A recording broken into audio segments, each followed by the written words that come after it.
حقیقی آزادی یا غلامی سے نجات حاصل کرنا یا سماج کے اندر برابری اور مساوات کی بات کرنے والوں کو کبھی آسانی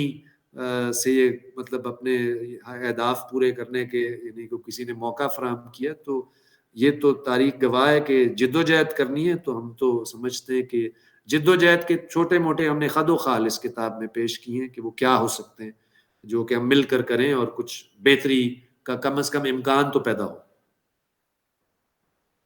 بالکل ٹھیک کہہ رہے ہیں کہ بہتری کا امکان پیدا ہو سکے، ایٹ لیسٹ لوگ سوچیں کہ یہ جو Exactly. چیلنجز ہیں ان کو کیسے ڈیل کرنا ہے. And that is what has been explained in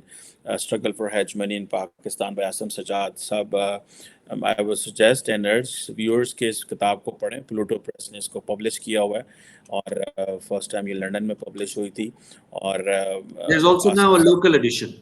یس یس دس از اس کا لوکل ایڈیشن بھی ہے. اور تو thank you very much Asim صاحب sir for your time and for sharing your valuable thoughts on your book sir. بہت مہربانی. Thank you.